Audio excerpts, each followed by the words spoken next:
चुनाव रद्द कराएंगे। 15 दिन का टाइम हम दे रहे हैं ये विपक्ष के सभी नेताओं को।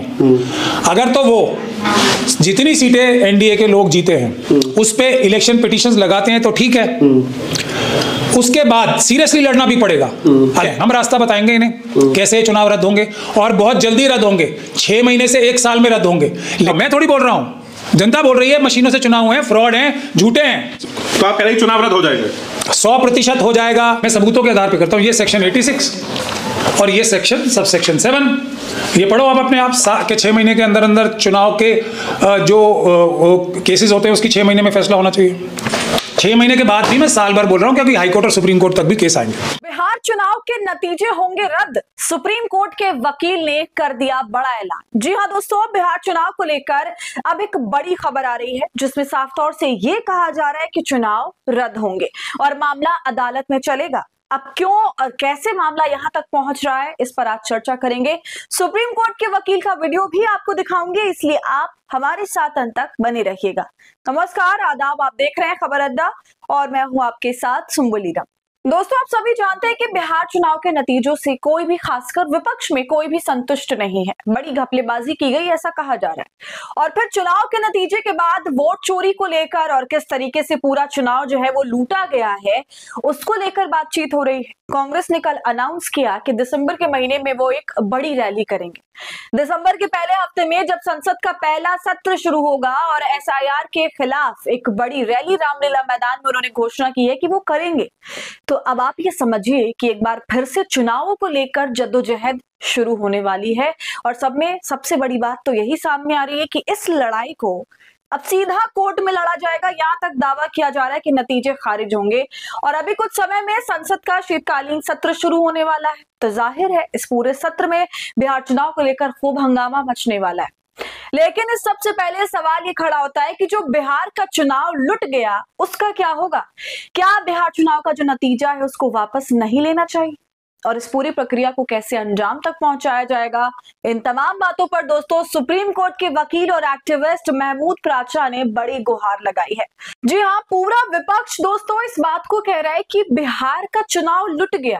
अब महमूद प्राचा कह रहे हैं कि 15 दिनों के अंदर अंदर पिटीशन डाली जाएगी और 6 महीने से साल भर के अंदर अंदर तक में सभी हारी हुई सीटों पर चुनाव रद्द हो सकता है।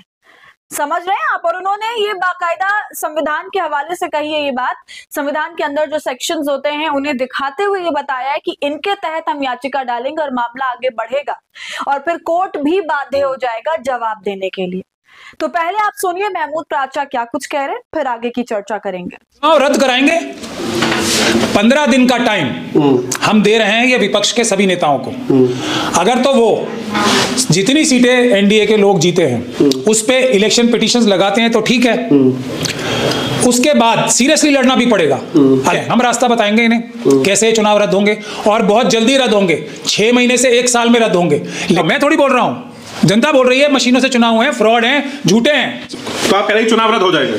100% हो जाएगा। मैं सबूतों के आधार पर करता हूं। ये सेक्शन 86 और ये सेक्शन सब सेक्शन 7 ये पढ़ो आप अपने आप के 6 महीने के अंदर अंदर चुनाव के जो केसेस होते हैं उसकी 6 महीने में फैसला होना चाहिए। 6 महीने के बाद भी मैं साल भर बोल रहा हूं क्योंकि हाई कोर्ट और सुप्रीम कोर्ट तक भी केस आएंगे। सुना आपने दोस्तों, अब बिहार चुनाव के नतीजे को लेकर बड़ा घमासान मचने वाला है। अदालत में ये मामला चलेगा। इसके अलावा अब जो संसद सत्र शुरू होगा तब वहां भी इस मुद्दे पर बात होगी। तो एक तरफ बिहार चुनाव के नतीजे पर बवाल मचने की देर है, तो वहीं दूसरी तरफ आपको ये बड़ी खबर भी बता दूं कि वोट चोरी के मामले ने भी तूल पकड़ ली है।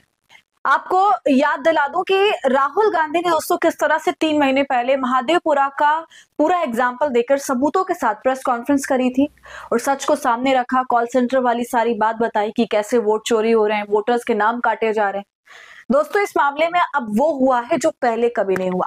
अब इस मामले में सीधा एफआईआर कर दी गई है। ये मामला प्रेस कॉन्फ्रेंस से होते हुए, तमाम सोशल मीडिया अकाउंट से होते हुए पुलिस थाने तक पहुंच गया और इसमें पुलिस अपनी जांच भी कर रही है। जी हाँ, महादेवपुरा को लेकर राहुल गांधी ने जो खुलासे किए थे उसमें ऑलरेडी कर्नाटक की एसआईटी जांच कर रही है और अब एफआईआर की खबर ने सभी को हैरत में डाला है। दोस्तों सबसे पहले आप इसकी खबर देख लीजिए।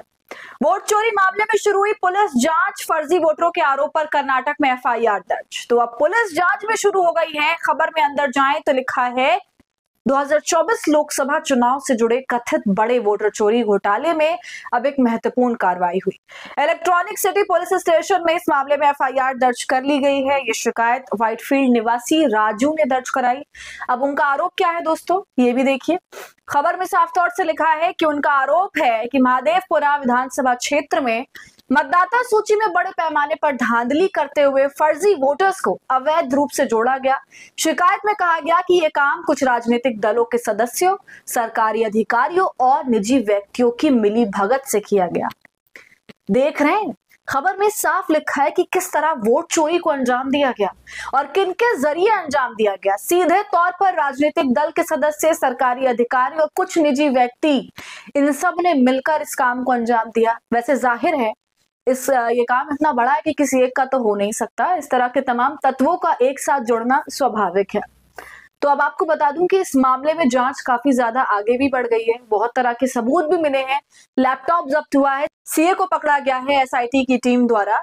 मगर दोस्तों, इन तमाम जांचों के बाद भी आज मामला वहीं अटका है और हैरानी तो इस बात पर होती है कि ये गोदी मीडिया और एनडीए गठबंधन किस निष्पक्षता का दम भरते हैं। क्या यही इनकी निष्पक्षता है? ये सवाल काफी बड़ा और अब देखना है कि आगे इस पूरी जांच में क्या निकल करके आता है और बिहार चुनाव को खासकर जो मामला है वो कहां तक पहुंचता है।